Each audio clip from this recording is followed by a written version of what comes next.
Mga kababayan, si Kamanong po, nagbabalik na naman po muli para po magkomento po sa inyo dito po sa Tambayan mga kababayan. Samahan niyo po inyong likod, magkomentuhan po tayo mga kababayan.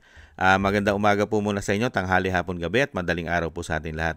Sana po nasa maayos po tayong kalagayan mga kababayan. Ito po mga tambay, komentuhan po natin mga tambay, ito pong pahayag ng balita at ito po ay agaran. Hinihiling po ng kampo po ni dating Pangulong Duterte sa pangunguna po ni Atty. Panelo Jr.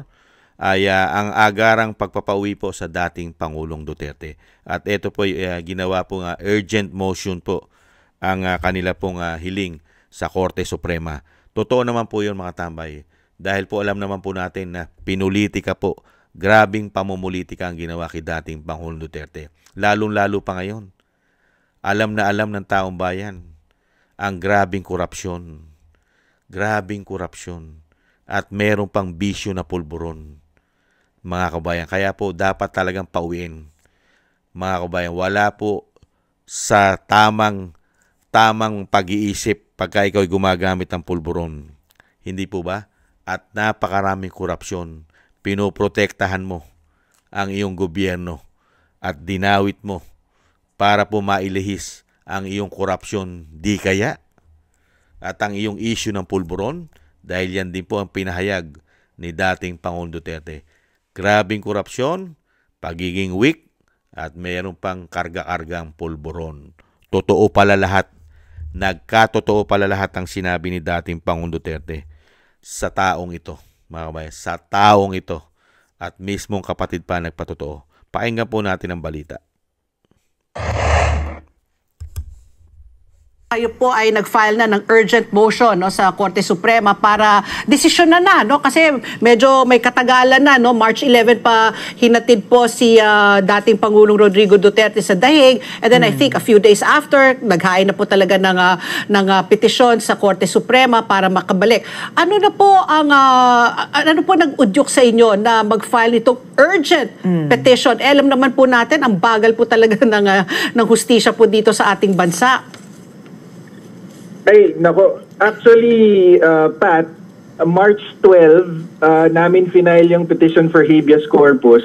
Nasa eroplano pa po si PRRD nung mga panahon na yon. Under the control pa ng gobyerno natin. Kaya umasa kami nung final namin yun ng March 12 na mauutusan pa ang gobyerno na pabalikin yung eroplano dito. Kaya lang, hindi naglabas agad ng action ang Supreme Court hanggang sa nahatid na nga si Pangulong Duterte sa ICC. Ngayon, final namin, kaya na nga ng sabi mo, diba, yung napakatagal ng hustisya dito sa Pilipinas. Yes, narinig nyo na yung pasabihan na justice delayed is justice denied. Napakatotoo niyan, lalo na sa petition for habeas corpus. Kasi ang habeas corpus, dapat madali ang remedy yan, madali ang kaso para mabalik yung taong dinakip ng sino man. Kasi pinapahalaga ng konstitusyon natin at ng batas natin ang kalayaan ng bawat Pilipino at lahat ng bawat tao.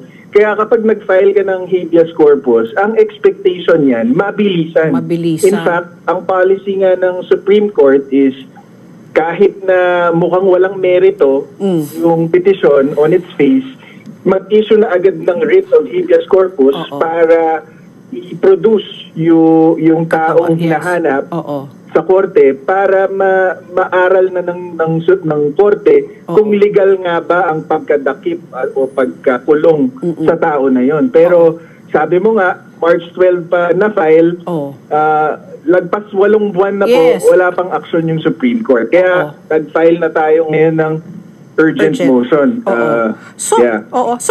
Kasi din, Pat, marami nang nangyari since March 12 na nakakabahala na dapat na hindi sana nangyari kung umaksyon yung Supreme Court. So, number one, lumubha na yung kalagayan ni Pangulong Duterte sa ICC. Kung nabalitaan nyo, nag-file yung si Attorney Kaufman sa ICC ng request for indefinite adjournment of proceedings kasi lumubha na yung kondisyon niya, yung cognition niya, hindi na siya makaalala, hindi na niya ma-place yung time and place, nahihirapan na siyang alalahanin. Oo. Yung mga yon, so hindi na siya fit to stand trial. So, sabi natin sa urgent motion, naku, kung umaksyon lang kayo noon, sana hindi nangyari ito. Pero meron pa tayong pagkakataon ngayon na umaksyon ng Supreme Court, pauwiin nyo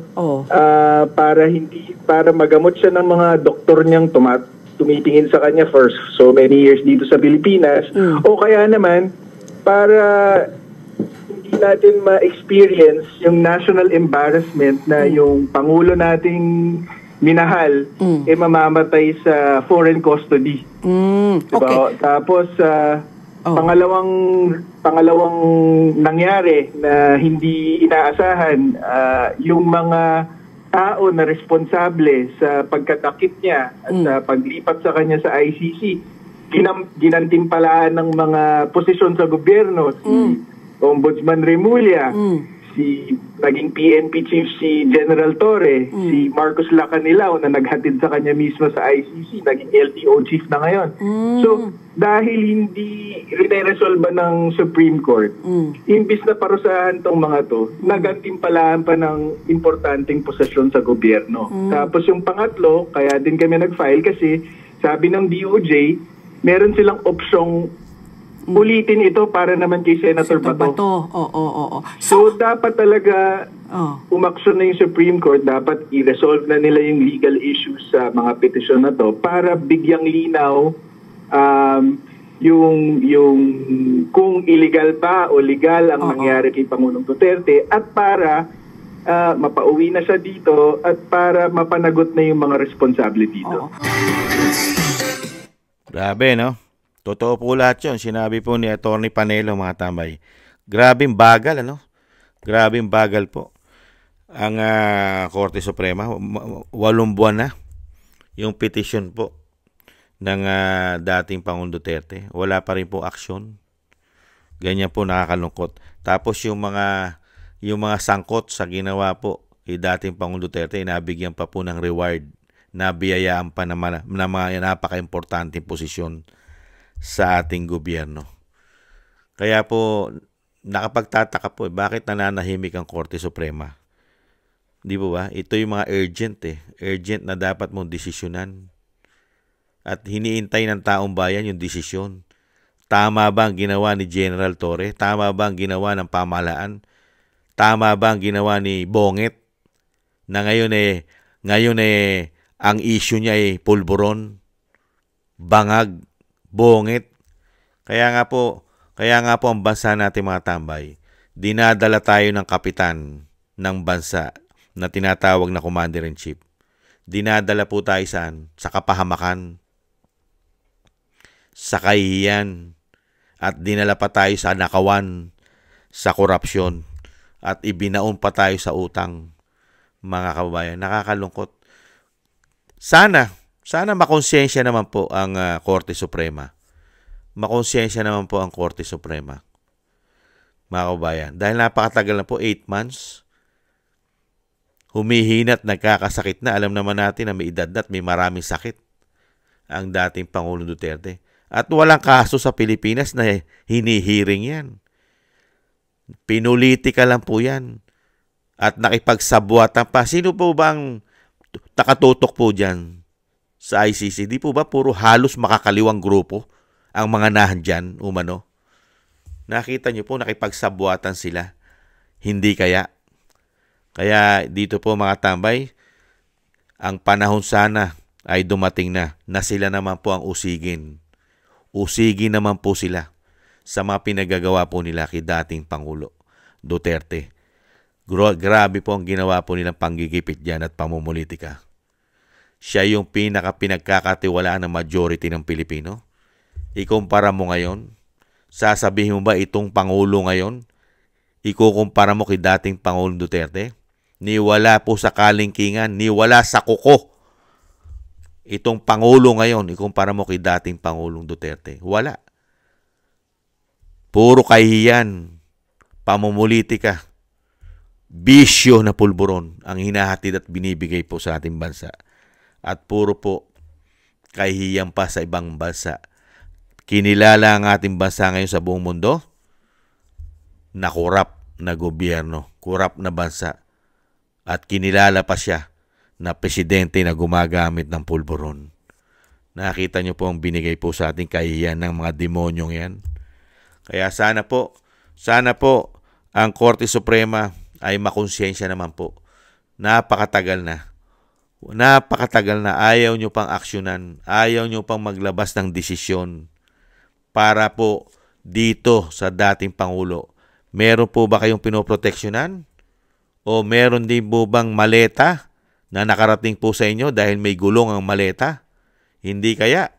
Nagtatanong na si Kamanong. Pati ba sa Korte Suprema ay nakarating na rin po ang maletang may gulong na basura? Yung maleta na punong-puno ng basura na tinatawag na pera? Hindi kaya nakarating na rin sa Korte Suprema, mga kabayan? Nagtatanong lang po si Kamanong. Dahil sa ganito kabagal, yung sinasabing napakabilis na dapat aksyonan, ay siya pang ubod ng bagal ngayon.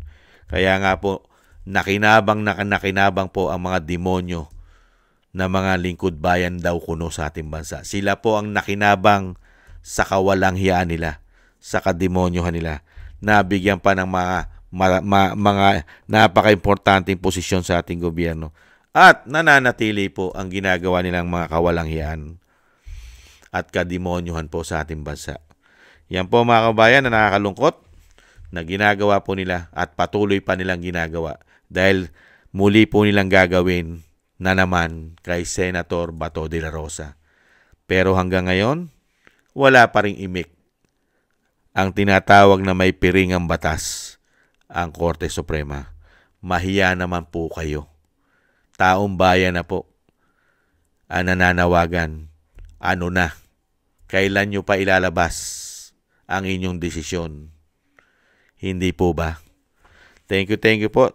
Sana gusto po natin tambayan makabayan sa YouTube at TikTok at ganoon din po sa ating mga subscribers at sa mga nagbibigay po ng tulong at biyaya at sa mga nagko-comment, like, share, and subscribe. Thank you po. At syempre po yung dasal po natin na mawakasan na po ang kawalanghiyaan po ng ginagawa po nila sa ating bansa ay matapos na po ang mga kademonyo nila. Magwakas na mga kabayan. At syempre po yung dasal po natin sa ating mga sarili at sa ating buong sambayanan at sa pamilya Duterte na tayo pong lahat ay maingatan sa kapahamakan. At madugtungan pa po ang buhay at kalakasan ng dating Pangulo. At syempre po, isama po natin sa dasal na ang kanya pong mabilisan na paglabas, mga kababayan, ay mangyari na po sana sa lalong mabilis. Maraming salamat po mga tambay. Dasal-dasal po tayo.